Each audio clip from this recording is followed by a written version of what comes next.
एक नौजवान ने कहा कि मुफ्ती साहब, आप लोग ऐलान करते हैं कि सरकार बड़े पीर दस्तगीर 40 साल इशा की वजू से फजर की नमाज पढ़ते रहे, क्या एक इंसान 40 साल मुसलसल हर रात जाग सकता है?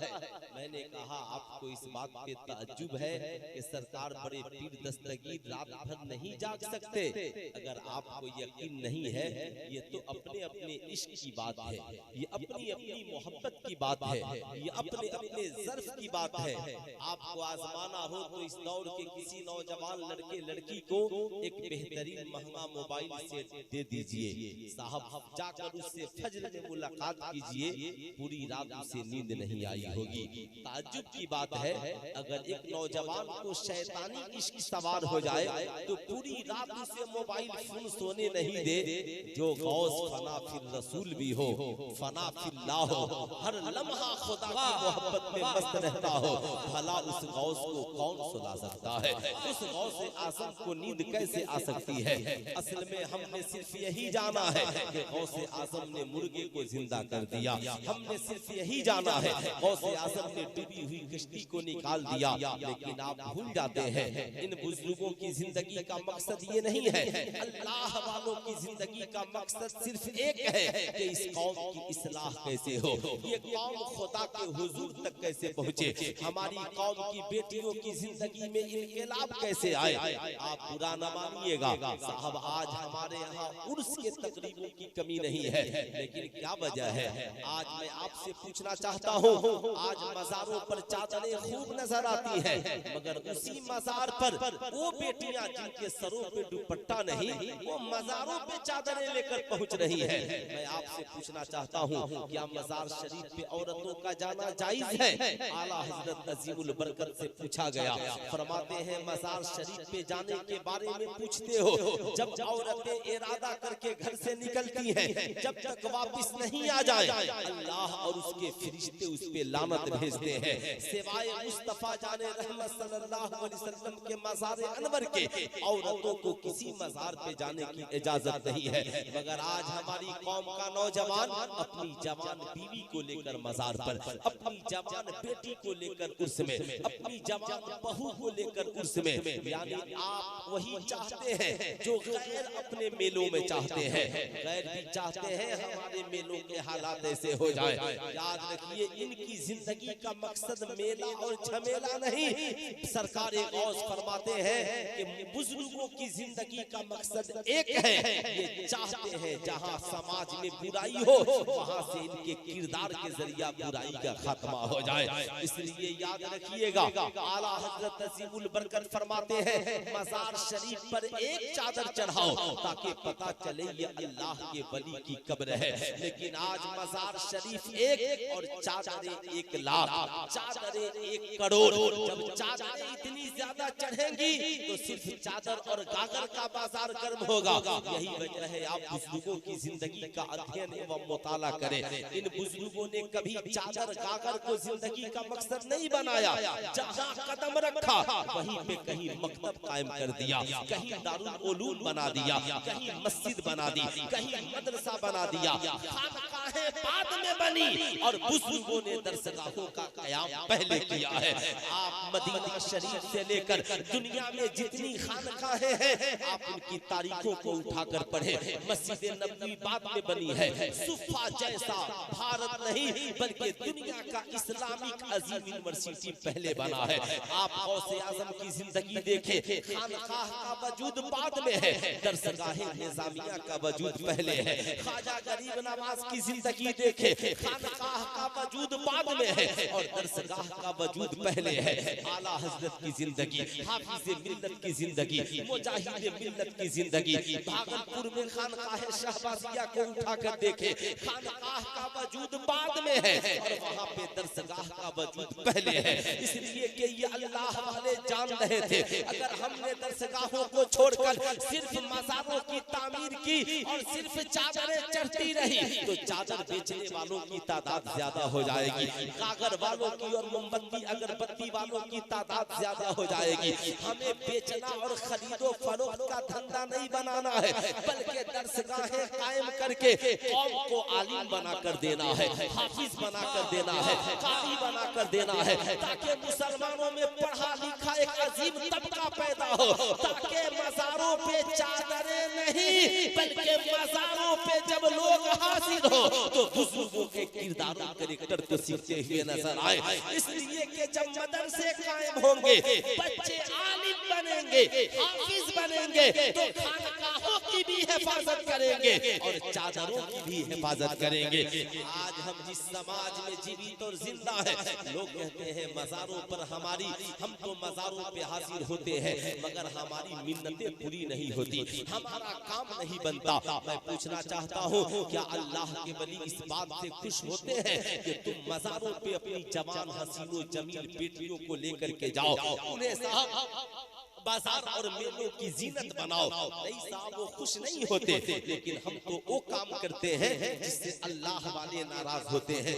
हम अपनी जिंदगी में बहुत खुश हैं। इसलिए मैं अपनी कौम की माओ बहनों से कहूंगा, आज के जलसे से पहला पैगाम ये लेकर के जाओ कि आज के बाद तुझे मेले झमेले की जीनत नहीं बनना है, बाजारों की जीनत नहीं बनना है।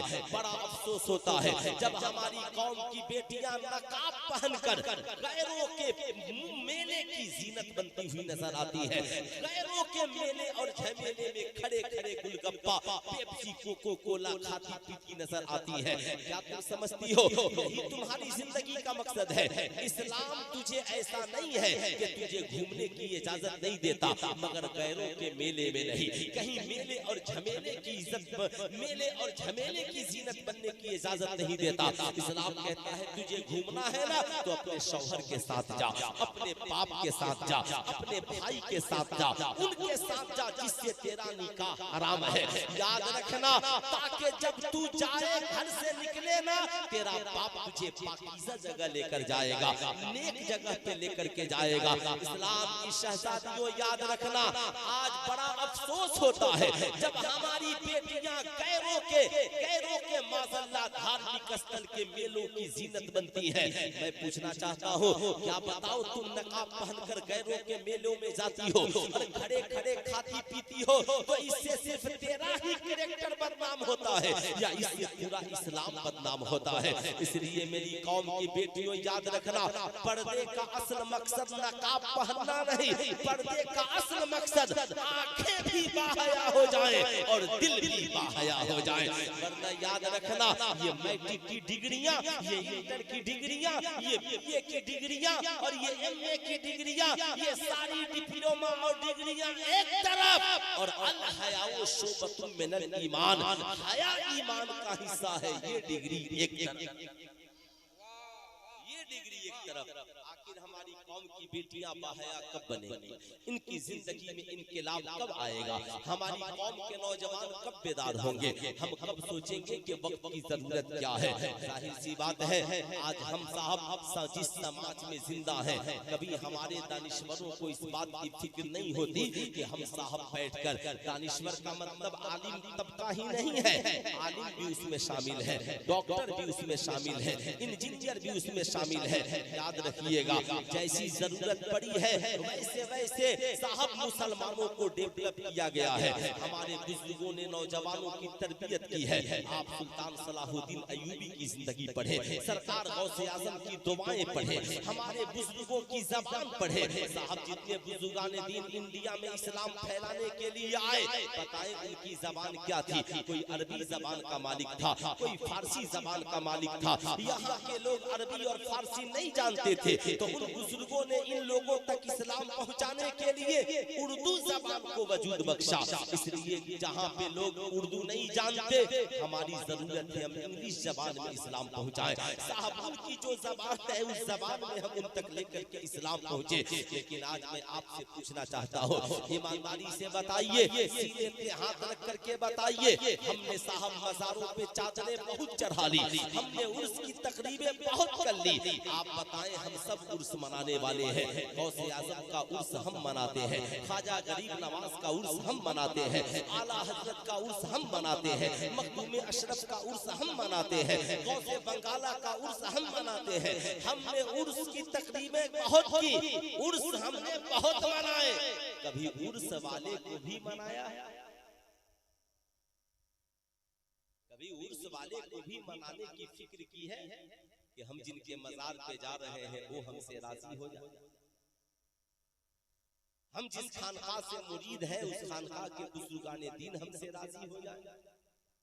हमने कभी इस बात की फिक्र की हम जिन बुजुर्गों की बारगाह में खड़े होकर सलात व सलाम पढ़ते हैं वो हमसे राजी हो जाए।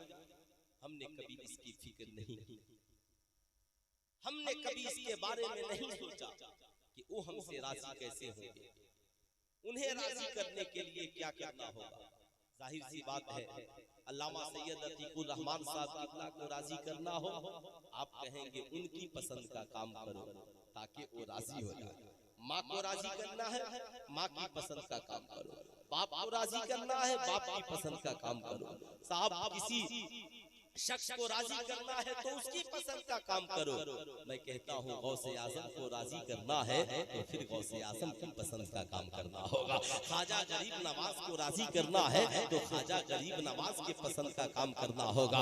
आप कहेंगे गौसे आजम को क्या पसंद है? गौसे आजम को नमाज पसंद है, गौसे आजम को कुरान की तिलावत पसंद है, गौसे आजम को रोजा पसंद है, गौसे आजम को हज व ज़कात पसंद है, गौसे आजम को गरीबों को खाना खिलाना पसंद है, यतीमों के सरों पे दस्ते शफकत फेरना पसंद है, माँ बाप की खिदमत पसंद है। गौसे आजम को पसंद क्या नहीं है? तो गौसे आजम को शराब पसंद नहीं है, जना पसंद नहीं है, जुआ पसंद नहीं है, लॉटरी पसंद नहीं है, नाच गाना बाजा पसंद नहीं है, बेहयाई और बुराई पसंद नहीं है। तो बुजुर्गों को जो पसंद है वो करो और बुजुर्गों को जो पसंद नहीं है उसे छोड़ दो। इंशाअल्लाह वो भी खुश हो जाएंगे, अल्लाह और उसके रसूल भी खुश हो जाएंगे।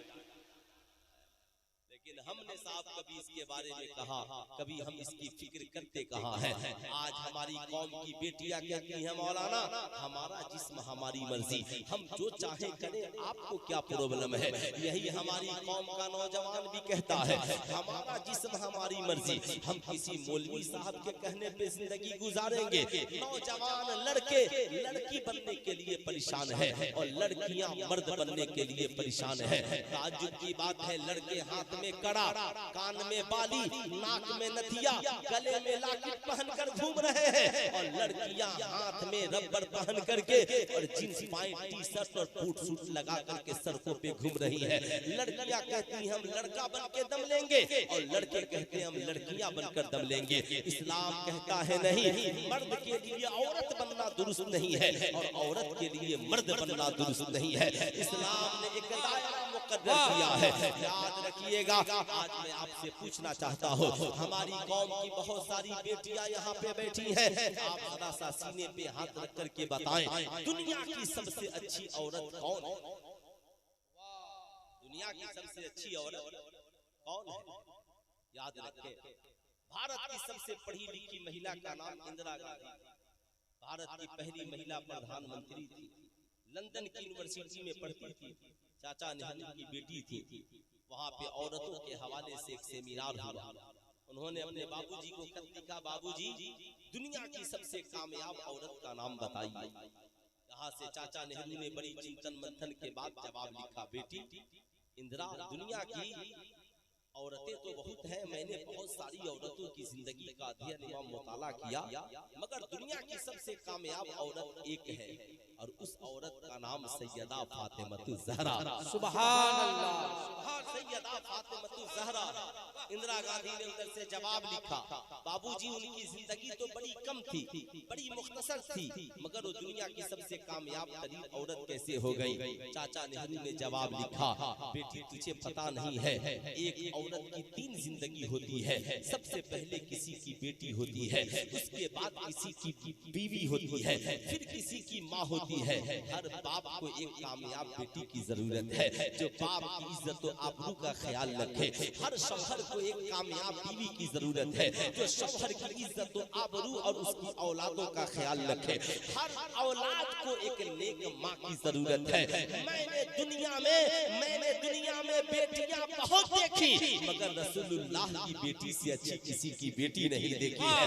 दुनिया में मैंने बीवियां बहुत देखी, मगर हजरत अली की बीवी ने जितना उनका ख्याल रखा हमने किसी और की सीरत का मुताला नहीं किया है। दुनिया में मैंने माएँ बहुत देखी, मगर हसनैन करीमैन की माँ से अच्छी मैंने किसी की माँ नहीं देखी है, माँ नहीं देखी है।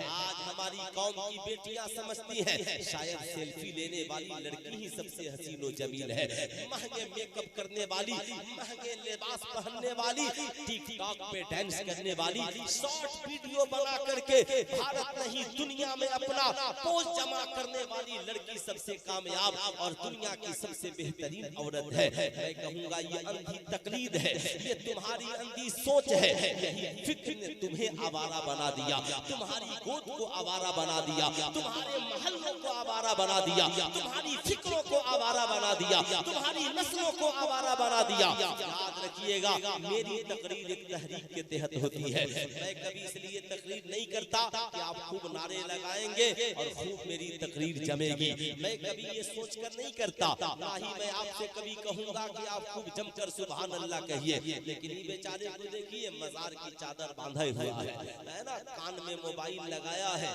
इसको इतनी भी आहा बड़ा इमरजेंसी कॉल है, यही मुसलमानों का बड़ा इमरजेंसी कॉल है। लगता है कि इन आलिमों की तकरीर और गुफ्तगू से भी ज्यादा उस बेचारे के पास इमरजेंसी कॉल है। ये तो मोबाइल एक दिन तबाही की दहलीज तक पहुंचाकर ही रखे, घबराए नहीं, इसका अंजाम देखें, थोड़ी देर बाद मैं बताऊंगा। लेकिन आप याद रखें जिंदगी में इन बातों को। सरकार मौलाए कायनात से फरमाते हैं कि मुस्तफा करीम की मजलिस सजी है, सहाबा तशरीफ फरमा है। आका करीम ने पूछा मेरे सहाबा मालूम है दुनिया की सबसे अच्छी औरत कौन है? दुनिया की सबसे अच्छी औरत कौन है? एक सहाबी खड़े हुए, कहा आका जी नमाज पढ़ने वाले। कहा बेशक वो अच्छी औरत है मगर मेरा मकसद ये नहीं। फिर एक सहाबी खड़े हुए, कहा आका जी कुरान पढ़ने वाली। कहा बेशक वो अच्छी औरत है मगर मेरा मकसद ये नहीं। अल्लाह अल्लाह। हजरत अली कहते हैं मैं सबसे पीछे बैठा था, आहिस्ता से उठा और घर चला गया और जाकर मैंने सैयदा फातिमा से पूछा फातिमा आज मुस्तफा करीम ने एक सवाल किया है। कहा वो सवाल क्या है? कहा आज आका ने पूछा है दुनिया की सबसे बेहतरीन औरत कौन है? सैयदा फातिमा मुस्कुराई, बोली ये तो बड़ा आसान सवाल है। कहा फातिमा वहाँ जवाब लोग दे रहे हैं मगर बात बन नहीं पा रही है, अगर आसान है तो आप ही जवाब बता दे। सुनो सैयदा फातिमा ज़हरा ने क्या जवाब दिया, मेरी बात का बुरा न मानना, मुहर्रम आ जाए 10 दिन फातिहा कराती हो बीवी फातिमा के नाम का, मगर कभी शायद हमारी कोई बेटी ऐसी हो जो सैयदा खातूने जन्नत की सीरत भी पढ़ती हो, उनकी बेटी सैयदा ज़ैनब का किरदार भी पढ़ती हो, उनके घर की औरतों की जिंदगी का भी कभी अध्ययन एवं मुताला करती हो। लेकिन मैं आपसे कहना चाहूंगा फातिहा का चिराग अपने घरों में बाद में जलाओ और सैयदा खातूने जन्नत की सीरत का चिराग अपनी जिंदगी में पहले जलाओ, ताकि तुम्हारी दुनिया भी हसीन हो और तुम्हारी आखिरत भी हसीन हो। सैयदा खातूने जन्नत फौरन मुस्कुराती है और कहती है अली मालूम है दुनिया की सबसे बेहतरीन औरत वो है जिसके ऊपर किसी गैर की नजर न पड़े और उसकी नजर किसी गैर के ऊपर, जिसके ऊपर किसी गैर की नजर न पड़े और उसकी नजर किसी गैर के ऊपर न पड़े। साहब ये तो दुनिया की सबसे बेहतरीन औरत की पहचान है। अब मैं पूछना चाहता हूँ आज हमारी कौम की बेटियां जो जाकर मेलों में सेल्फी लेती हैं, बाजारों में सेल्फियां लेती हैं, कॉलेजों में सेल्फियां लेती हैं, टिकटॉक पे डांस करती हैं, बड़ा अफसोस होता है साहब अरब की वो सरजमीन जिसे नबी ने गुनाहों से पाक किया आज वहाँ भी बेहयाई और बुराई का बाजार गर्म हो गया।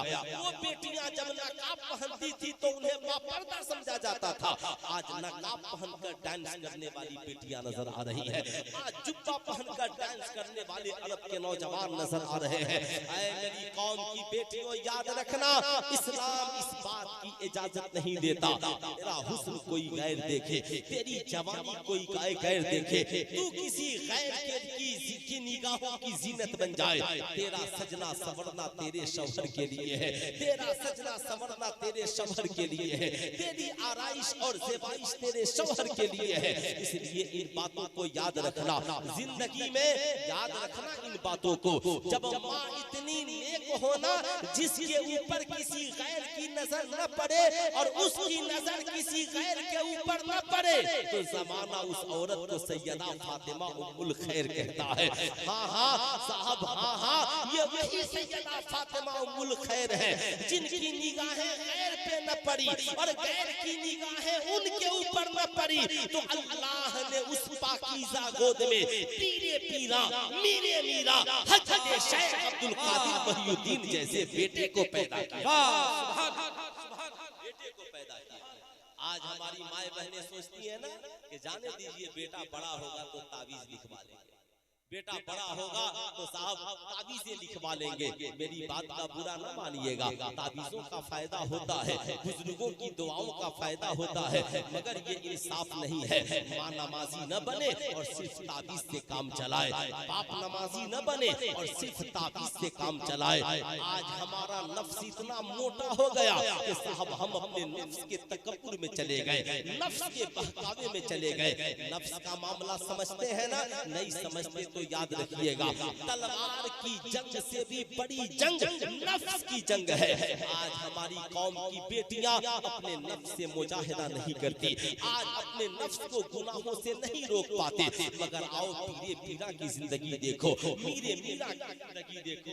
सुल्तान रज़ा आपको बताना चाहेगा किस माँ ने अपनी बेटी को गौस बनाया है, किस बाप की दुआओं ने अब्दुल कादिर को इस मकाम पर पहुंचाया है। आज हम जिस गौसे आज़म की महफिल में बैठे हैं, उस गौसे आज़म के इल्म का आलम क्या था कि आज हमारा इल्म उनके इल्म के सामने कुछ है। मेरे और आपके इमाम कहते हैं, वाह क्या मर्तबा ए गौस है बाला तेरा, ऊंचे ऊंचों के सरों से है कदम आला तेरा, सर भला कोई क्या जाने है कैसा तेरा, औलिया मलते हैं आंखें वो है तलवा तेरा। बस उनकी एक रात का मुजाहिदा सुन लो, एक रात। बोलूं इजाजत है? इजाजत है? जितने लोग सुनना चाहते हैं सिर्फ हाथ उठाकर एक बार बोल दे, इजाजत है? माशाल्लाह, एक रात का मुजाहिदा सुनो मेरी माँ बहनों, तुम भी सुनो और से सुनना। आज तो हम साहब सिर्फ उर्स मनाने वाले, जुलूस निकालने वाले, मिलाद मनाने वाले, बेशक खूब मनाएं, कभी आका को भी मनाने की कोशिश करें, कभी रब को भी मनाने की कोशिश करें।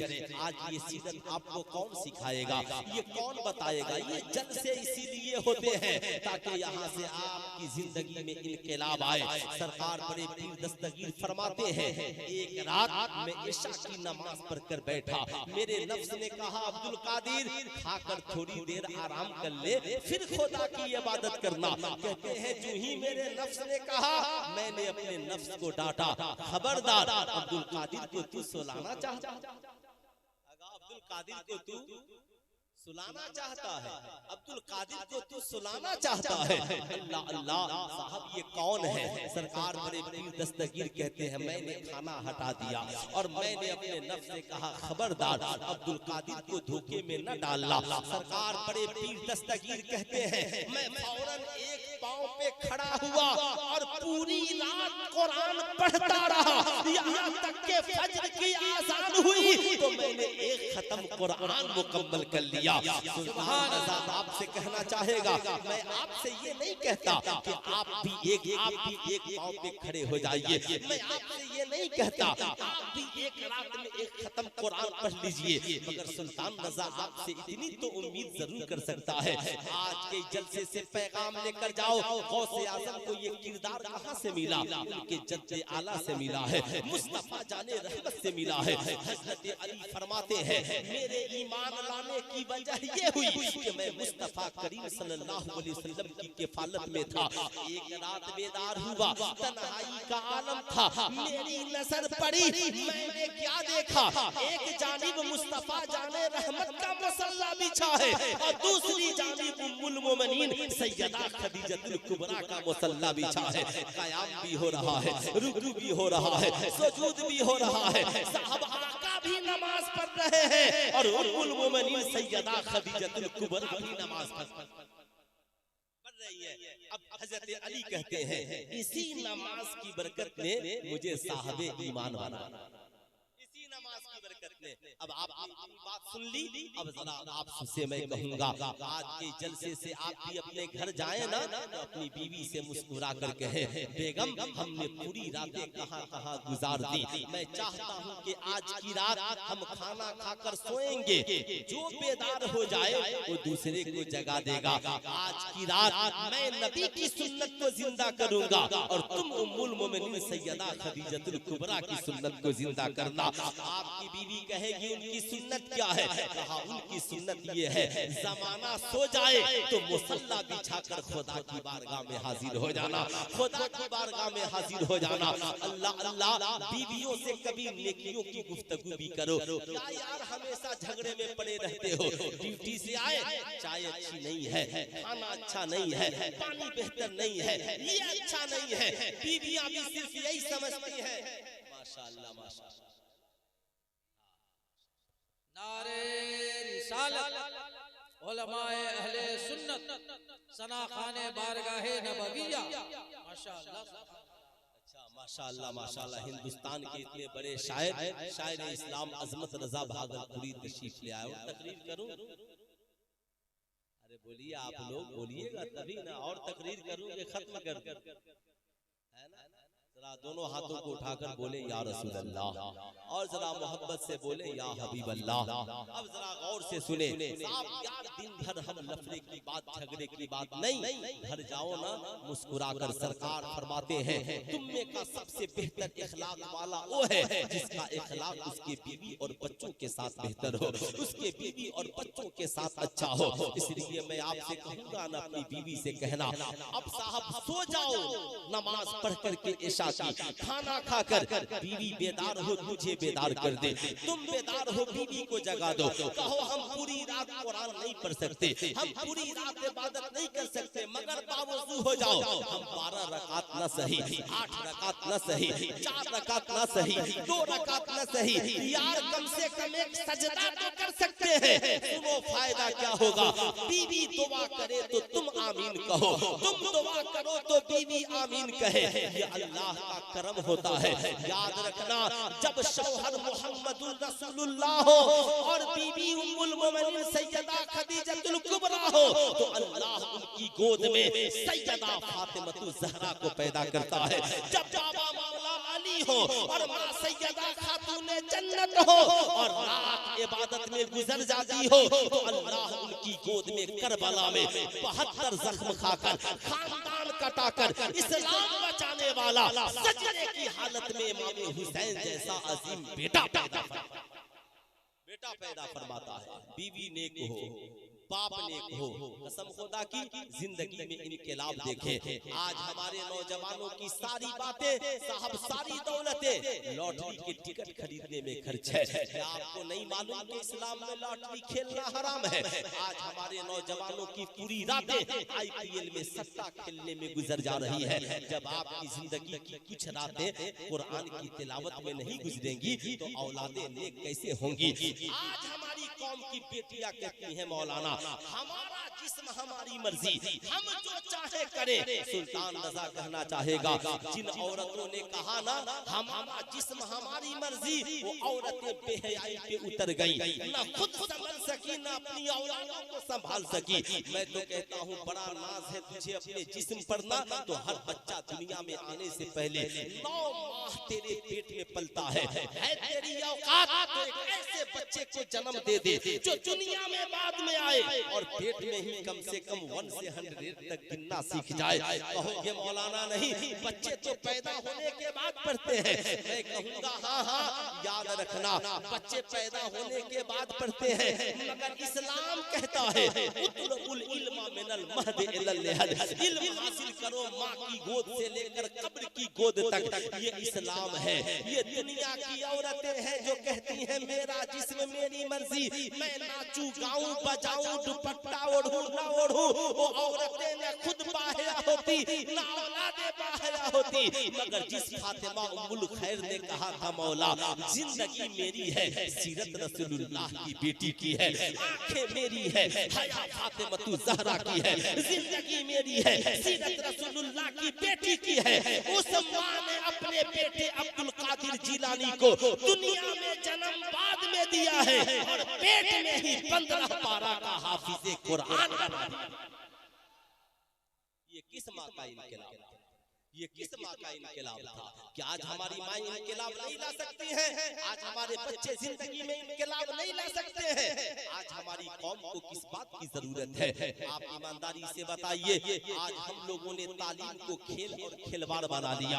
आप कहेंगे मौलाना क्या बोल रहे हैं? आप याद रखिएगा, आज मदरसे में अच्छा मेनू नहीं हो, बच्चे मदरसे छोड़कर घर आ जाएंगे। आज कॉलेज में या हॉस्टल में बेहतरीन खाना नहीं हो, आप खाना छोड़कर घर चले आओगे। तेरा बाप तू दिल्ली और कोटा में तैयारी करता है, अगर तेरा बाप तुझे वक्त से पैसा न भेजे तो तू भागकर चला आएगा। मगर मेरे मीरा की जिंदगी पढ़ो, मेरे मीरा की जिंदगी पढ़ो। मेरी कौम के नौजवान लड़के और लड़कियों, तालीम छोड़कर भागने वालों और अपनी जिंदगी को तबाह बर्बाद करने वालों, गौसे आजम की जिंदगी को याद रखना। सरकार बड़े पीर दस्तगीर फरमाते हैं कि मैंने 1000 उलूमो फनून को हासिल किया। कितने उलूमो फनून को? हाथ उठाकर पूरा मजमा बोले, कितने उलूमो फनून को? 1000। भारत की सबसे बड़ी यूनिवर्सिटी का नाम अलीगढ़ मुस्लिम यूनिवर्सिटी है। उसमें 45 से 50 उलूम की पढ़ाई होती है, उससे ज्यादा नहीं। सरकार आला हजरत इस अहद में 100 से ज्यादा उलूम के जानने वाले हैं और सरकार गौस फरमाते हैं कि मैं 1000 उलूमो फनून को जानता हूं। अब इसे याद रखिएगा, दुनिया में बहुत पढ़े लिखे, आप भी पढ़े लिखे, सब इसमें ब्रिलियंट अक्ल वाले, दिमाग वाले, स्टेज से लेकर नीचे तक बैठे हैं, मुझसे भी ज्यादा पढ़े लिखे लोग बैठे हैं। लेकिन मैं आपसे पूछना चाहता हूं, सरकार गौस फरमाते हैं कि मैं बयाबान में बैठकर महीनों का भूखा फिक्र के सबक को याद कर रहा हूं। कहां? महीनों का भूखा बयाबान में बैठकर, दरसगाह में बैठकर नहीं। वो जमाना कोई यूनिवर्सिटी का जमाना नहीं था कि कोई बहुत बड़ी यूनिवर्सिटी थी जहां से आसम पढ़ते थे। उस्ताद की बारगाह में पढ़ लिए, बयाबान जंगल में जहां जाइए सबक याद कीजिए। सरकार गौस फरमाते हैं कभी भूख बर्दाश्त न होती ना तो मैं मस्जिद में लेट जाता और कुरान की आयत पढ़ता, फ़इन्ना माल उसरि युस्रन इन्ना माल उसरि युस्रा। हमने तो गौस के लंगर को ही, खाने को ही सब कुछ समझ लिया। बदतमीजी इतनी कि गौस का लंगर भी खड़े खड़े खाता। साहब को मैंने समझाया यार बैठ करके खाओ, कहा हजरत लंगर है, तो मैंने कहा तो किसने कह दिया लंगर है तो खड़े खड़े खाओ? किसने कह दिया? सरकार गौस के मिशन का मकसद सिर्फ लंगर नहीं, वो लंगर जो गरीबों के पेट में नहीं। फिर गौस के लंगर का माना क्या है? गौसे आजम के फातिहे का मकसद ये कि कम से कम 10 गरीबों का पेट भर जाए। लेकिन सुनो असल मकसद सुनो, सरकार गौस फरमाते हैं महीनों का भूखा फिक्र की सबक को। फिक्र समझते हैं ना? नहीं समझते तो सुनिए, कुरान है एक, हदीस है एक, फिक्र है। कुरान जिसे आप जान रहे पढ़ते हैं और हदीस जिसे नबी के कौलो अफ़आल को हदीस कहते हैं, और फिक्र जिसे हमारे उलमा फुक़हा ने कुरान और अहादीस से अखज़ करके मसाइल के तौर पर लिखा, उसे फिक्र कहते हैं। जैसे कानून शरीयत, बहार शरीयत कहते हैं। मैं फिक्र के सबक को याद कर रहा था, गैब से आवाज आई मोहिउद्दीन कम से कम जिंदा रहने के लिए तो कर्ज ले लो। सुनिएगा, क्या जिंदा रहने के लिए तो कर्ज? माँ ने 40 दिनार देकर भेजे थे रास्ते में खत। माँ ने कहा था बेटे अब्दुल कादिर 18 साल की उम्र में पढ़ने जा रहे हैं। कितने साल की उम्र में निकले थे? नौजवान हाथ उठाकर बोले कितने साल के? आज 18 साल की उम्र हो जाए तो नौजवान समझते हैं कि अब पढ़ने की जरूरत। आज सिर्फ हमारी कौम के बच्चों ने सोच लिया मैट्रिक पास करो, इंटर पास करो, पासपोर्ट बनाओ, वीजा लगाओ, बाहर चले जाओ। आपने सोच लिया कुछ बड़े हो जाओ, कपड़ा उठाओ, फेरी करने चले जाओ। मैं कहूंगा इस वक्त भारत के मुसलमानों का डिमांड ये नहीं है, बल्कि इस वक्त मुसलमानों के लिए वक्त का तकाजा कुछ और ये तभी हल होगा जब हमारी कौम के बच्चे गौसे आजम की जिंदगी को पढ़कर उस पे चलने की कोशिश करते। अब साहब याद रखे, खाना नहीं, रहने के लिए मकान नहीं, सरकार गौस कहते हैं मौला अब्दुल कादिर के पास तो एक जुब्बा के अलावा कुछ नहीं है, कर्ज ले लेगा तो वापस कहां से सुने। तो इसका मतलब ये पहनने के लिए कपड़ा भी नहीं। गौसे आजम का करम है कि उनकी महफिल में आए हैं तो उनके नाम का जुब्बा भी है, अमामा भी है, मुर्ग मुसल्लम बिरयानी भी है, सबके जेब में लिफाफा भी है, बरकतें भी है। मनकबत पढ़ने वाले माला माल हो गए, माला माल हो गए। सरकारे गौस ने जिसे चाहा माला माल कर सरकारे गौसे आजम की जिंदगी देखे। सरकारे गौस कहते हैं मौला मैं ले लूंगा तो अदा कहाँ से करूंगा। कहा लेना तेरा काम है, अदा कर देना मेरा काम है। सरकार बड़े पीर दस्तगीर वापिस पलटे, नानबाई के दुकान पे गए। वो नानबाई भी खुदा वाला था, गौसे आजम को देखकर रोने लगा। कहा हुजूर आप महीनों से भूखे रहते हैं, मैं हमेशा आपसे कहता हूँ मेरी दुकान आपके लिए है। कहा नहीं, अब्दुल कादिर तुझसे रोटियां खा लेगा तो तेरी कीमत कहां से चुकाएगा। अब आप जरा सा जिंदगी में सोचे। सरकार शेख अब्दुल कादिर जिलानी कहते हैं अच्छा सुनो, रब के तरफ से हुक्म है मुझे तुम कुछ कर्ज दो। कर्ज मैं तुझसे पैसे नहीं मांगता, रोजाना तुम मुझे 1.5 रोटियां कर्ज देना। कितनी रोटियां? हाथ उठा करके बोले कितनी रोटियां? जरूर घर जाना तो बेटियों को और बच्चों को सुनाना 1.5 रोटियां कर्ज दे दो। आधी रोटी सुबह, आधी रोटी दोपहर और आधी रोटी शाम। कहां गए वो लोग जो कॉलेजों में, मदरसों में, स्कूलों में जाकर मेनू तलाशते हैं? हफ्ते में बिरयानी कितने दिन है, मटन कितने दिन है, चिकन कितने दिन है। जब पूरा खाने से ही पेट भर जाएगा तो जगह बचेगी तब न इल्म का नूर उतरेगा। तुम तो सिर्फ मुर्ग मुसल्लम बिरयानी खाकर सोने में लगे हो। सरकार बड़े पीर दस्तगीर फरमाते हैं बहुत दिनों तक मैं 1.5 रोटियां लेकर खाता रहा और पढ़ता रहा। अब गौर से सुनना, ये 1.5 रोटियां कर्ज लेकर पढ़ने वाला सिर्फ कोई मामूली मौलवी नहीं बना, कोई मामूली हाफिज नहीं बना, कोई मामूली कारी नहीं बना, सिर्फ वली ही नहीं बना, बल्कि ये 1.5 रोटियां कर्ज लेकर पढ़ने वाला अब्दुल कादिर बना है तो वलियों का इमाम बना है, आलिमों का इमाम बना है। साहब एक उलूम का जानने वाला नहीं, जिस इल्म पे निगाह डाली है उस इल्म का इमाम बना है। और सिर्फ बना नहीं है, जिसे चाह दिया है उसे भी इमाम बना दिया है। गौसे आजम का अदना इल्म ये है कि आज सारी दुनिया के अक्ल वालों को समेट दीजिए तो नासा है, और नासा की अक्ल को समेट दीजिए तो चांद का सफर है। साहब सैटेलाइट है, मल्टीमीडिया सेट है, वीडियो कॉलिंग है, ये साहब अक्ल वालों की तरक्की का नतीजा है। एक इंसान यहाँ बैठकर पूरी दुनिया को देख रहा है। आज यहाँ पे ये जितने चैनल वाले हैं साहब, ये सब साइंस और टेक्नोलॉजी के बिना पर आज यहाँ से पूरी दुनिया को सबको दिखा रहे हैं। मगर आओ गौसे आजम के पास, सरकार गौसे आजम फरमाते हैं वह जमाना टेक्नोलॉजी का जमाना नहीं था, वो जमाना साहब साइंटिस्टों का जमाना नहीं था, वो जमाना ऑक्सफोर्ड यूनिवर्सिटी का नहीं था, वो जमाना अलीगढ़ मुस्लिम यूनिवर्सिटी का नहीं था। न नेट है, न मोबाइल है, न वीडियो कॉलिंग है, न साइंस है, न साइंसदां है, न कंप्यूटर है। मगर सरकारें गौस फरमाते हैं मैं पूरी दुनिया को ऐसे देखता हूँ जैसे इंसान अपनी हथेली पे सरसों के दाने को देखा करता है। सुल्तान रजा आज अपनी कौम के नौजवानों से पूछना चाहता है तुम पढ़ाई छोड़कर फेरी में क्यों लग जाते हो? तुम तालीम छोड़ करके पासपोर्ट बनाकर वीजा लगाकर ऊपर क्यों उड़ जाते हो? क्यों नहीं माँ से कहते?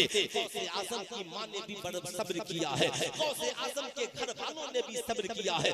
गौसे आजम ने अपनी जिंदगी को मुशक्कत में डालकर 1.5 रोटियां खाकर वक्त के इमाम बने हैं। आज भारत के मुसलमानों को लड़ने के लिए बंगाल हो या उत्तर प्रदेश या पूरा भारत, हथियार की जरूरत नहीं है, तलवार की जरूरत नहीं है, गोले बम बारूद की जरूरत नहीं है। आज भारत के मुसलमानों को बेहतरीन इल्म और शिक्षा की जरूरत है। अब जानते हैं इल्म क्या? तकरीर अधूरी नहीं, इसको पूरी सुनकर सुनिए। इल्म क्या, आलिम बनना फर्जे किफाया है। मोहल्ले में एक बच्चा आलिम बन गया काफी है। हाफिज कारी बनना फर्जे किफाया है, एक दो बच्चे बन गए काफी है। मगर नमाज का मसला हर मुसलमान के लिए जानना फर्ज है। गुस्ल के मसाइल हर मुसलमान के लिए जानना फर्ज है। क्या हलाल क्या हराम, क्या अच्छा क्या बुरा, जरूरत के एतबार से मसाइल जानना हर मुसलमान के लिए फर्ज है। लेकिन इस वक्त भारत के मुसलमानों की जो जरूरत है, डॉक्टर बनना नहीं, इंजीनियर बनना नहीं, प्रोफेसर बनना नहीं, इस वक्त सबसे ज्यादा भारत के मुसलमानों को आईपीएस अफसर की जरूरत है। पुलिस महकमे में नौजवानों को भर्ती होने की जरूरत है। साहब फोर्स से लेकर के साहब थाने में चपरासी तक, चौकीदार तक, तहसीलदार तक आपकी पोस्टिंग की जरूरत है। मेरी बात का बुरा न मानना। आज यहाँ कोई बात हो जाए तो तुम्हारी रखवाली के लिए कौन आएगा? हम में से किसी की औकात है क्या कि हम AK-40 से मिलने के खड़े हो जाए? लेकिन तेरे बच्चे अगर पढ़ लिख करके साहब तहसीलदार बन गए तो एक तहसीलदार थाने का दारोगा अपने पूरे थाने के लोगों की जान की रक्षा सुरक्षा कर सकता। एक लड़का SP और DM बन गया। आज ये वक्त की जरूरत है, इसके लिए बहुत ज्यादा हू हल्ला हंगामा की जरूरत नहीं है। आज तुम पैसे इधर उधर इतने पान गुटखा खाने में और लॉटरी भजाने में खर्च कर रहे हो यार। तंजीम बनाओ, लर्निंग पॉइंट कायम करो, सर्वे कराओ। कितने बच्चे बच्चियां हमारे मैट्रिक में अच्छे नंबर से पास कर रहे हैं, उन बच्चों को चुनो। और कोई जरूरी नहीं है आप गरीब हो तो क्या हुआ, अमीरों से राब्ता कायम करो। हम आपको वोट देंगे, मगर हमारे यहाँ BPSC की तैयारी के लिए कोचिंग सेंटर का कयाम कराइए। हमारे यहाँ UPSC की तैयारी के लिए कोचिंग सेंटर का कयाम कराइए। ये जितनी फील्डें हैं आपकी सुबह को भर जानी चाहिए। इन नौजवानों को लेकर दौड़िए और दौड़ाइए। आप रात भर मोबाइल में बिरयानी खाकर सो रहे हो, मोबाइल चलाकर सो रहे हो। डॉक्टर इकबाल ने नहीं कहा न संभलोगे तो मिट जाओगे हिंदी मुसलमानों, तुम्हारी दास्तां तक भी न होगी दास्तानों में। कभी गैरों के मोहल्ले में गए रहे हो? सिर्फ सुबह को उठोगे, मोटरसाइकिल उठाकर कपड़ा लेकर उनके यहाँ बेचने चले जाओगे। क्यों नहीं सोचते कि हम भी खरीदने वाले बन जाए? उठो। मैं इसलिए देखिए, मैं तो ऐसे भी कलकत्ता में मेरी खिताबत कलकत्ता के लायक है नहीं, इसलिए मैं इधर दावत वगैरह लेता था, है ना, क्योंकि इधर बहुत जज्बाती खतीब चाहिए जो एक ही बार आपको जमीन से उठाए और आसमान पर पहुंचा दे। मेरे जैसे खतीब की यहाँ हैसियत है। लेकिन याद रखिए, अगर आप यूं ही बिरयानी खाकर और जज्बात में बहकर सोए रहे ना, एक दिन आएगा घर में बंद करके कत्ल कर दिए जाइएगा और आपका कोई पुरसाने हाल नहीं। इसलिए इन बच्चों की हिफाजत के लिए इन बच्चों से बताइए, रोजी रोटी के लिए दौड़ने से बेहतर है अपने फील्डों में सुबह को उठकर इतना दौड़ो और अपने आप को इतना फिट करो कि मैट्रिक इंटर के बाद जब यहाँ की पुलिस की भर्ती आए, बंगाल, बिहार, असम, उड़ीसा की, तो इतना तेज दौड़ो कि जब लिस्ट निकले तो 100 और हजारों में तेरा नाम आए। गैरों के मोहल्ले में आप नहीं जाते? सुबह को कभी पूछिए इन लोगों से, ये लोग जब हम लोग सुबह को अपनी गाड़ियों से सफर करके गुजरते हैं ना, गुजरते हैं तो साहब उनकी बेटियां, उनकी बहुएं, उनके बच्चे सब सड़क पे दौड़ रहे हैं और मुसलमान पूरी रात मोबाइल चलाकर और बिरयानी खाकर सो रहा।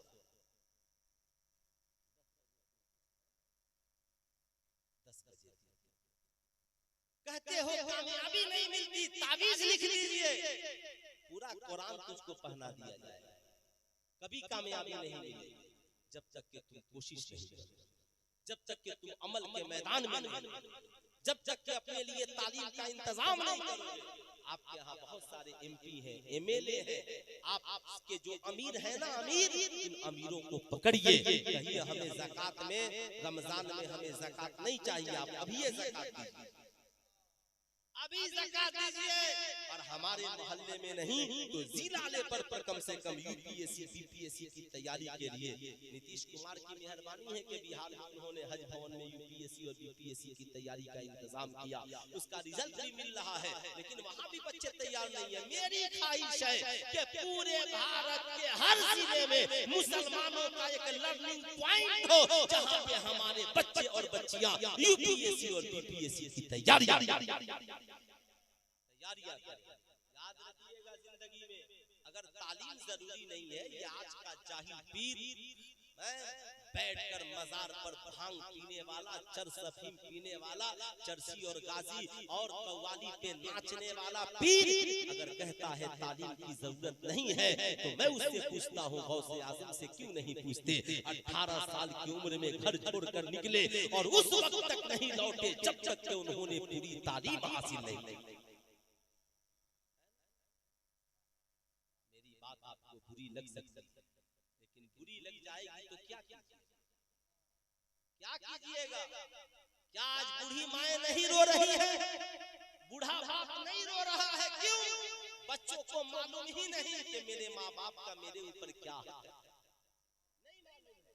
आज हमारी कौम का नौजवान तबका ये समझता है कि साहब हम जो कमाते हैं ना, ये सब मेरा है, और हमारी बीवियां भी समझती है कि मेरा शौहर जो कमाता है वो सब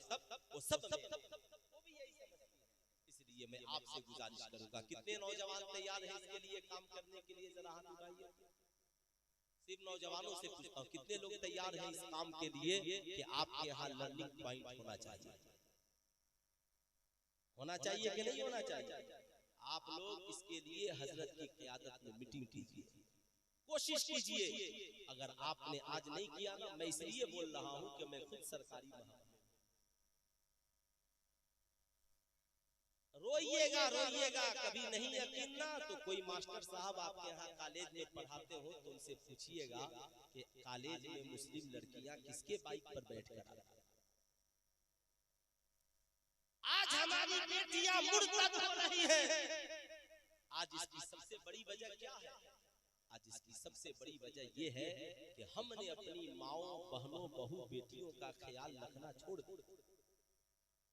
हम कमाकर जवान हुए, अलग हो गए, और हमने ये समझा कि हमारी ही जिंदगी सब कुछ है। अब सुबह को उठे, अब बेटा जवान हुआ, शादी किया और बहन को छोड़ दिया, माँ को छोड़ दिया, बाप कमा रहा है, लॉटरी का टिकट कटाने में मस्त है, शराब पीने में मस्त है, चरस अफीम गांजा और जुआ में मस्त है, और बेचारी बीवी गरीब सिलाई करके काम करती है।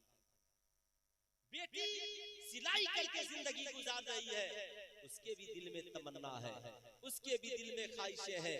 कॉलेज में पढ़ने गई है वो, उसने देखा यार मेरी सहेली के पास बड़ा अच्छा कपड़ा है, बड़ा बेहतरीन एप्पल का मोबाइल है, बड़ा बेहतरीन बैग है, काश मेरे पास होता। अब सहेली है ना, उससे पूछा, माज़अल्लाह उनके यहाँ तो लिविंग रिलेशनशिप को बुरा नहीं माना जाता, मगर जब किसी काम को गलत करना हो ना तो उसको इंग्लिश में इतना अच्छा नाम दे दीजिए कि लोग उसको गलत समझना छोड़ दें। याद रखिएगा, पूरी दुनिया में यहूदियों की साजिश है कि मुसलमानों को उन गुनाहों में फिर से फंसा दिया जाए जिस गुनाहों का खात्मा नबी ने किया। हुजूर की आमद से पहले निकाह का कोई तस्वुर नहीं था, लोग बगैर निकाह के नाजायज ताल्लुकात के साथ जिंदगी गुजारते थे। आज इंडिया में बड़े प्यार से उसका नाम रख दिया गया लिविंग रिलेशनशिप, इंग्लिश। अब उसका उर्दू और हिंदी में अनुवाद ये है नाजायज रिश्ता। अब उस लड़की ने आहिस्ता से आपकी बेटी से कहा, सुनती हो मेरा ये जो मोबाइल फोन है ना और ये जो सब, ये मेरा बॉयफ्रेंड है, उसने खरीद कर दिया है, तुम भी एक कॉलेज में अमीर कबीर बॉयफ्रेंड तलाश लो। अब बेटी तुम्हारी है, उसके साथ बुलेट पे घूम रही है, बहन तुम्हारी है मगर उसके साथ साहब बुलेट पर घूम रही है। मैं आपसे कहना चाहूंगा, याद रखना, खेतियां समझते हो ना, किसान खेतियों का कितना ख्याल रखते हैं, खेतियां और बेटियां में फर्क पैदा न करना। खेतियों का अगर ख्याल नहीं रखोगे, आवारा जानवर आएंगे, चर के चले जाएंगे, अपनी बहू बेटियों का ख्याल नहीं रखोगे, आवारा जानवर आएंगे चलकर चले जाएंगे। याद रखना जिंदगी में बेटी तेरी है, बहन तेरी है। यार जवान हो गई तू उसका ख्याल नहीं रखता, नहीं, आज के बाद कमाना तो अपनी बहन से कहना मेरी बहन, मैं तेरा भाई हूँ, तू मेरी इज्जत है। सुन, अब मैं तेरी हर जरूरत पूरी करूंगा। तू कॉलेज में पढ़ रही है, ए मेरी बेटी, बचपन से जवानी तक मैंने तेरी हर जरूरत पूरी की है। याद रखना तू अब जवान हो गई, कॉलेज में पढ़ती है, किसी गैर के सामने हाथ न फैलाना। कपड़ा चाहिए मैं दूंगा, हाथ में ब्रासलेट चाहिए मैं दूंगा, मोबाइल फोन चाहिए ना, मिसयूज न करना, मैं तुझे दूंगा, मगर अपनी जिंदगी को आवारागर्दी की राह पे न डालना, किसी आवारा लड़के के साथ अफेयर में जिंदगी न गुजारना। ए बेटी तुझे नहीं पता, अल हया शोबतुम मिनल ईमान, हया ईमान का हिस्सा है। ए बेटी आंखों को भी बाहया बनाना, जिंदगी को भी बाहया बनाना। ए मेरी कौम की बेटियों बताओ, बताओ आज तुम कहती हो कि इस्लाम हम पे बोझ डालता है, मैं पूछना चाहता हूँ बताओ, काबा सबसे मुकद्दस घर है, अल्लाह ने उस पे गिलाफ चढ़ा दिया है। कुरान सबसे मुकद्दस किताब है, अल्लाह ने उस पे गिलाफ चढ़ा दिया है। ये जितने अल्लाह वाले हैं ये मुकद्दस है, अल्लाह ने उनके मज़ारों पे चादरें चढ़वा दी है। ऐ मेरी कौम की बेटियां तुम भी मुकद्दस हो, इसलिए अल्लाह ने तेरे ऊपर भी हया की चादरें चढ़ा दी है। इसलिए मेरी कौम की बेटियां जहां रहना, हया और इज्जत और आबरू की जिंदगी गुजारना। तेरा बाप गरीब हो, भूखे सो लेना, मगर इज्जत का सौदा न करना। तेरा भाई गरीब हो, तेरा शौहर गरीब हो, भूखे प्यासे जिंदगी गुजार लेना, मगर कभी इज्जत और आबरू का सौदा न करना।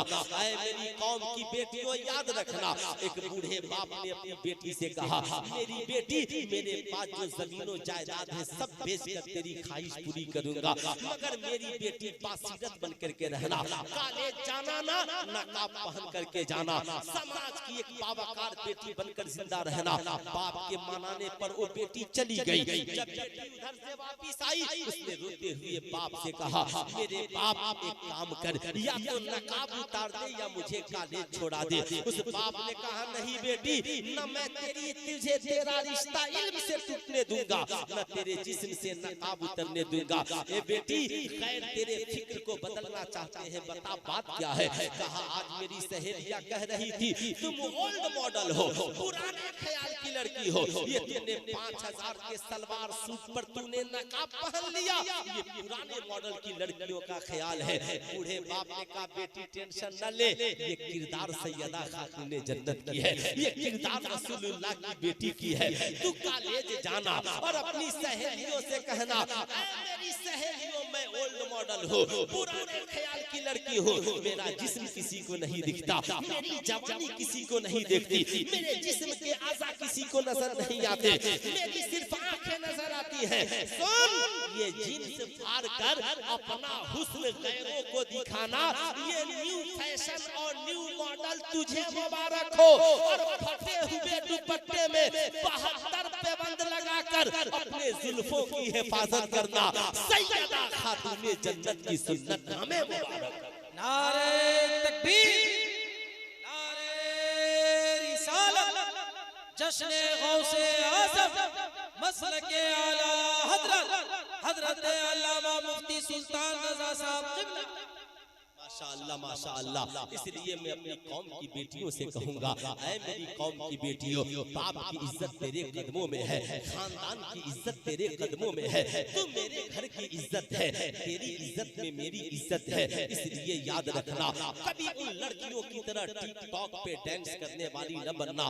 तू समझती है कि टिकटॉक पे 50,000 लाख रुपए कमा लेगी, तेरी जिंदगी कट जाएगी, ये दौलत कुछ नहीं है। याद रखना, ये इज्जत देने वाला खुदा है, इसलिए अपनी इज्जत की हिफाजत करना। याद रखिएगा, दूसरी सबसे बड़ी वजह समाज में जहेज। जहेज समझते हैं? नहीं समझते, हजरत समझा देंगे आपको मेरी तकरीर के बाद, लेकिन आप उसे समझिए। आज हमारी कौम के नौजवान 4 लाख जहेज, 5 लाख जहेज, बुलेट चाहिए, गरीब बाप थक जाता है, उसकी बेटी के लिए अच्छे रिश्ते नहीं मिल पाते। एक दिन बेटी पूछती है मेरे बाप क्यों इतने परेशान हो?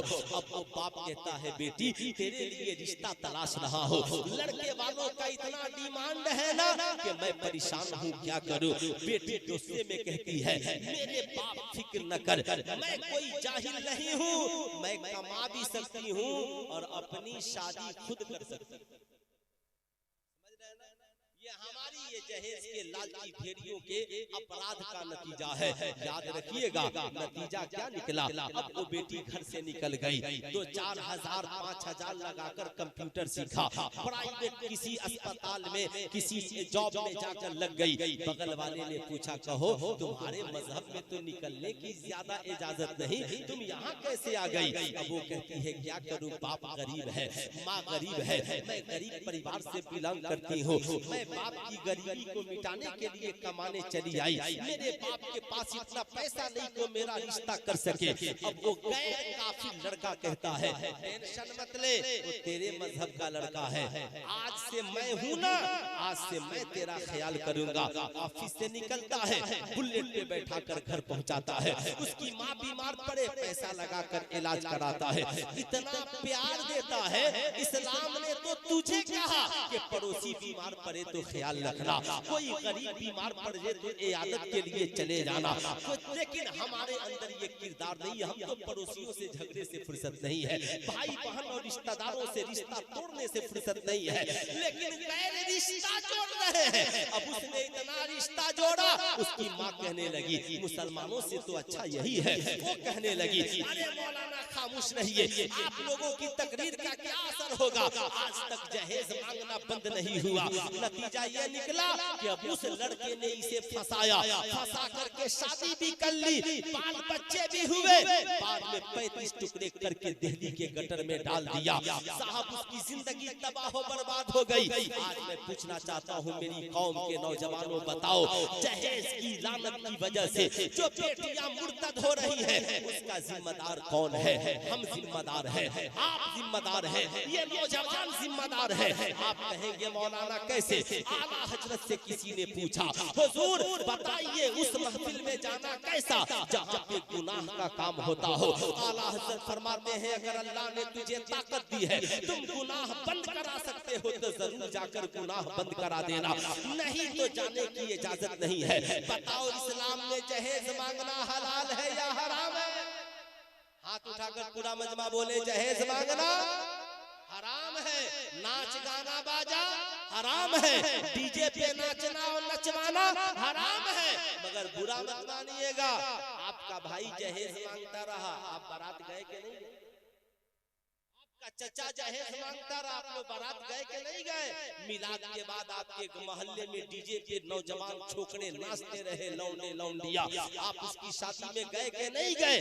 आप बारात में गए और मेरे जैसा पेट पालने वाला मौलवी निकाह पढ़ाता रहा, ना आपने मना किया ना मैंने मना किया। अगर सारे मुसलमान तैयार हो जाएं कि जो शख्स जहेज मांगेगा हम उसकी शादी में शरीक नहीं होंगे, जो डीजे गाना बाजा नचाएगा हम उसकी शादी में शरीक नहीं होंगे। है किसी की औकात जो जहेज मांग दे? लेकिन हमारे पास इतनी भी औकात नहीं, जबकि कुरान ने कहा या अय्युहल्लज़ीना आमनू कू अनफुसकुम व अहलीकुम नारा, ऐ ईमान वालों अपने आप को और अपने घर वालों को जहन्नम की आग से बचाओ। मैं सबसे उम्मीद नहीं रख सकता, मगर सिर्फ नौजवानों से कहूंगा हे नौजवानों तुम अपने आप को तालीम और शिक्षा से जोड़ो, और जब कामयाब हो जाना ना निकाह करना, बारात लेकर के मत जाना, फ्री में शादी करना, मस्जिद में निकाह करना, वलीमे में पूरे गांव को खिलाना जरूरी नहीं है, शादी में पूरे रिश्तेदार और 1000 लोगों को इनवाइट करना जरूरी है। रहनुमाई कर देंगे, जरूरी नहीं है।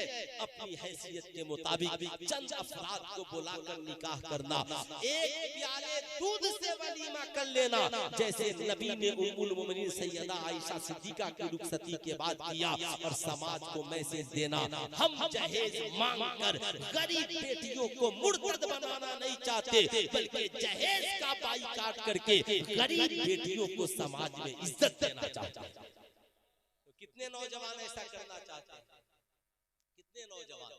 देखिए, जबरदस्ती वाला हाथ तो मत उठाइएगा, है ना, बल्कि ये सोचिए सिर्फ नौजवानों से गुजारिश है, लेकिन आपसे मेरी यही गुजारिश है, आखिरी बात मेरी सुनिए, फिर उसके बाद मेरी गुफ्तगू खत्म। आप इसे खूब जिंदगी में याद रखें। आज हमारी कौम के नौजवान समझते हैं मैं जो कमाता हूँ ये सब मेरा है। आज हमारी VIP पढ़ी लिखी बीवियां, है ना, VIP बीवियां समझते हैं ना, जो हम लोगों की बीवियां हैं, वो समझती हैं मेरा शौहर जो कमा रहा है ये सब मेरा है। वो समझती हैं कि बाप का कुछ है ये नहीं है, माँ का कुछ है ये नहीं है। अरे आजकल तुम बहुओं का इतना मन बढ़ गया कि ये कहती हैं मेरा शौहर नहीं कमाता तो आज आपका हश्र बुरा हो जाता, ये तो वो कमाता है कि घर चल रहा है। मेरी कौम के लोगों याद रखना जिंदगी में इन बातों को। एक नौजवान ये करीम की बारगाह में हाजिर हुआ, अर्ज गुजार हुआ, फिदा का अभी उम्मी या रसूल अल्लाह, या रसूल अल्लाह, मेरे माँ बाप आप पे कुर्बान। आका जी मेरा एक सवाल है। आका करीम इरशाद फरमाते हैं बताओ क्या सवाल है? अर्ज करता है या रसूल अल्लाह ये बताया जाए मर्द के ऊपर पहला हक किसका? मर्द के ऊपर पहला हक किसका है? कौनैन के ताजदार जवाब देते हैं मुस्कुराकर तुम्हारी माँ। मर्द के ऊपर पहला हक किसका है? तुम्हारी। पूरा मजमा हाथ उठाकर बोल दे मर्द के ऊपर पहला किसका है? हमारी। और जोर से बोले हमारी माँ का। नौजवान थे, ठहर गए, फिर थोड़ी देर बाद पूछे आका जी अब किसका? आका ने कहा तुम्हारी माँ का। फिर ठहर गए, तीसरी बार पूछा आका जी अब किसका? तो आका ने कहा तुम्हारी माँ का। फिर ठहर गए, चौथी बार पूछा आका जी एक बार और बता दीजिए अब किसका? आका मुस्कुराए और कहा तुम्हारे बाप का। आला हजरत से पूछा गया हुजूर मर्द कमाए तो क्या करे? आला हजरत ने इस हदीस का तर्जमा ही लिख दिया, कहा 100 रुपए कमाए तो 75 माँ को दे दे और 25 बाप को दे दे। इसलिए कि हुजूर ने 3 बार माँ का जिक्र किया है, 1 बार बाप का जिक्र किया है। पूछा गया हुजूर माँ का रुतबा बड़ा है या बाप का रुतबा? आला हजरत फरमाते हैं मोहब्बत माँ से ज्यादा करो और अदब बाप का ज्यादा करो, इसलिए कि बाप तेरा भी हाकिम है, तुम्हारी माँ का भी हाकिम है। ऐ मेरी कौम के नौजवानों, जिस मर्द की कमाई में पहला हक उसकी माँ का है, आज बूढ़ी माँ रो रही है, बीवियां ऐश कर रही है, बूढ़ा बाप चाय की होटल में मोहताज है, हमारे बच्चे हमारी दौलत पे ऐश कर रहे हैं। मैं पूछना चाहता हूँ ना, आज बूढ़ी माँ अगर रमजान में फोन कर दे बेटा ईद है कुछ पैसे भेज दे, तो आज की औलादे कहती अम्मा फोन रख दे, अपने बीवी बच्चों से बचेगा तब न भेजूंगा। सुल्तान रजा कहना चाहेगा जब माँ को देने की बारी आती है तो कहते हो बीवी बच्चों से बचेगा तब न भेजूंगा। क्या तुम्हारी माँ ने भी कभी बचपन में तुझसे कहा था बेटे रोटियां बन गई है पहले मैं खाऊंगी बचेगा तो तू खाना? नहीं नहीं, बल्कि माँ ने तो ये कहा था ए मेरे बेटे खाना तैयार है पहले तू खा ले, बचेगा तो तेरी माँ खा लेगी। तेरे बाप ने तनख्वाह उठाने के बाद तेरे तालीम में पैसे खर्च किए, कहा बेटे कॉलेज का फी भर ले, अपने लिए स्कूल ड्रेस खरीद ले, अपना ट्यूशन फी भर ले, बेटा तुझसे बचेगा तो तेरा बाप अपने लिए लिबास खरीदेगा। कुरान ने 1450 बरस पहले कहा रब्बी रहमहुमा कमा रब्बयानी सगीरा, अपने माँ बाप के साथ ऐसा सलूक करो जैसे माँ बाप के लिए दुआ मांगो मालिक मौला मेरे माँ बाप पे ऐसे रहम फरमा जैसे बचपन में उन्होंने मेरे ऊपर रहम फरमाया। कुरान ने तुझे माँ बाप की याद दिलाई और कहा कि बचपन को याद कर लेना, यानी तेरा बाप बचपन में तेरे साथ कैसा सलूक सलूक करता था। है मेरी कौम के नौजवानों, आज यही वजह है कि हमने अपनी कमाई से माँ को हिस्सा देना बंद कर दिया। आज हम इंजीनियर, डॉक्टर, प्रोफेसर, आलिम, मौलाना होकर भी कामयाब नहीं है। वजह यह है हमने अपनी माँ को भुला दिया है, हमने अपने बाप को भुला दिया है। ऐ नौजवानों, तुम चाहते हो तुम्हारी जिंदगी में इनकलाब आए, तुम भी सरकार बड़े पीर दस्तगीर के नक्शे कदम पे चलकर कामयाब हो जाओ, ख्वाजा गरीब नवाज के किरदारों कैरेक्टर को अपनाने वाले बन जाओ। तुम चाहते हो तुम्हारी जिंदगी में इनकलाब आए, तो आज के बाद दिल्ली रहना, मुंबई रहना, कलकत्ता रहना, लुधियाना रहना, जब कमाना तो पहला फोन किसको करोगे? हाथ उठाकर बोले, किसको करेंगे? माँ को। माँ से कहना, अम्मा तनख्वाह मिल गई है, बोल कितना पैसा चाहिए। माँ का कलेजा फख्र से चौड़ा होगा, दौड़ कर तेरे बाप के पास जाएगी। बाप तो बाप होता है ना, कहता सुनो पैसा ना मांगो, मेरे बेटे के ऊपर बहुत बोझ है, कह दो पहले अपने बीवी बच्चों की जरूरत पूरी कर ले, बचेगा तो बूढ़े बाप के लिए भेज देगा, बचेगा तो बूढ़ी माँ के लिए भेज देगा। ऐ नौजवानों, याद रखना, सारी दुनिया तेरी कमाई खाकर सो जाती है, तेरी बीवी बच्चे, तेरे दोस्त तेरे पैसों से पार्टियां और अय्याशियां करते हैं, मगर रात की तन्हाई में कोई तेरी कामयाबी के लिए आंचल फैलाता है तो तुम्हारी माँ फैलाती है, कोई तेरी कामयाबी के लिए खुदा की बारगाह में हाथ उठाता है तो तेरा बाप उठाता है। इसलिए आज के बाद कमाना तो सबसे पहले ख्याल अपनी बूढ़ी माँ और बाप का करना। कितने नौजवान करेंगे? सारे नौजवान कमाएंगे तो माँ बाप का ख्याल करेंगे? सुभान अल्लाह, सब करेंगे। हजरत अल्लामा सैयद बादशाह मियां साहब फरमाते हैं कि सुनो, याद रखना, रात की तन्हाई हो ना तो कभी बूढ़े बाप का जेब भी देख, कभी बूढ़ी माँ का आंचल भी देख लेना। कहीं ऐसा ना हो कि बूढ़े बाप के जेब में पैसे न होना तो चुपके से डाल देना, ताकि सुबह को चाय की होटल में मोहताज न जाए। चाय की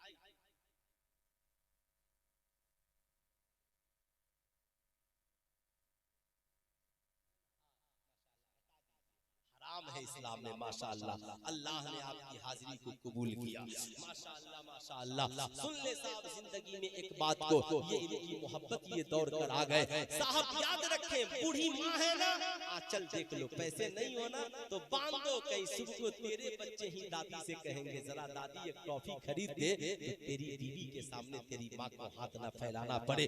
सारे जमाने को पैसा देना ना तो यूं देते हो ना, मगर जब माँ को देना तो यूं देना, बाप को देना तो यूं देना, ताकि बुढ़ापे में भी पैसा लेते वक्त बाप का हाथ ऊपर रहे, माँ का हाथ ऊपर रहे, ताकि बुढ़ापे में भी माँ बाप की बादशाह सलामत रहे।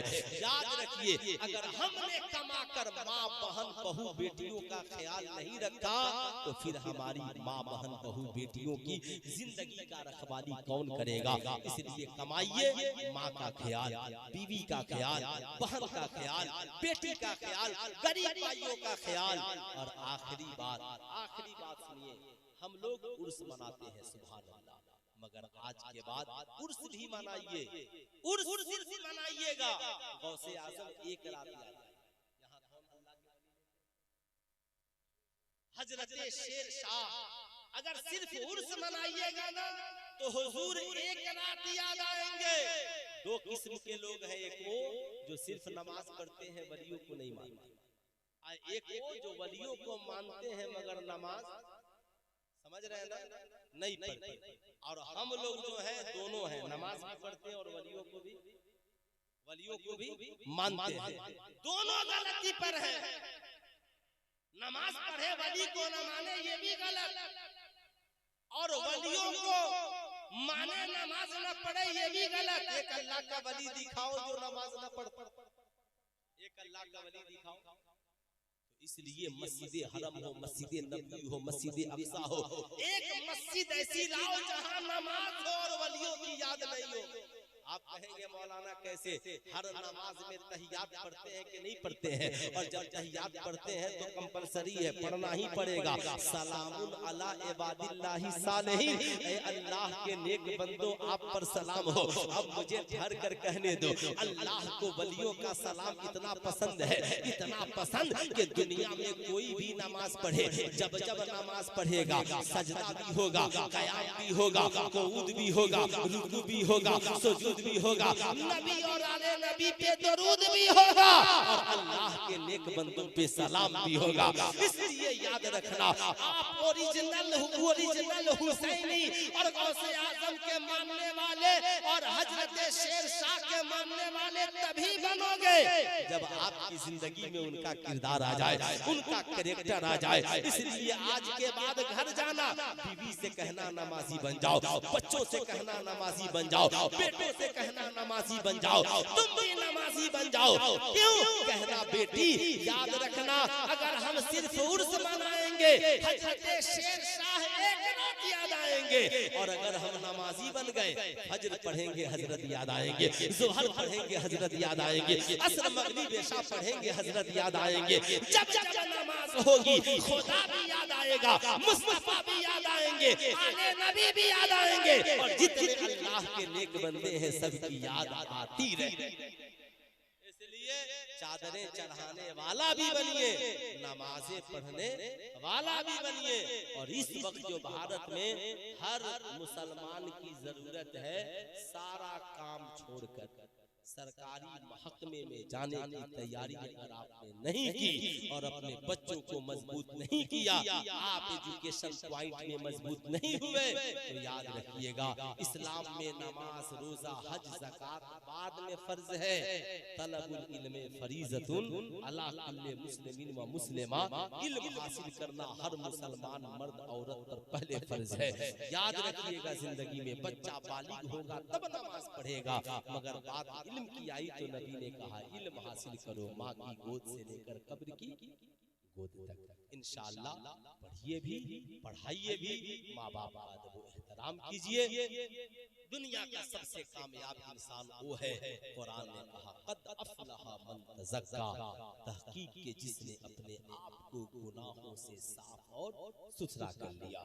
इसलिए सारी डिग्रियां एक तरफ, तकवा परहेजगारी की जिंदगी एक तरफ, तकवा अख्तियार कीजिए, अपनी दुनिया व आखिरत को कामयाब कीजिए। बुजुर्गों को जो पसंद है वो कीजिए, और उन्हें जो पसंद नहीं पसंद है उसका बाइकाट कीजिए, ताकि दुनिया भी हसीन हो, आखिरत भी हसीन हो, जिंदगी बाकी, मुलाकात बाकी। पूरा मजमा मिलकर पढ़ लीजिए, अस्तगफिरुल्लाह रब्बी मिन कुल्ली ज़ंबी व अतूबु इलैहि। पढ़ लीजिए ला इलाहा इल्लल्लाह मुहम्मदुर रसूलुल्लाह सल्लल्लाहु अलैहि वसल्लम। अस्सलाम।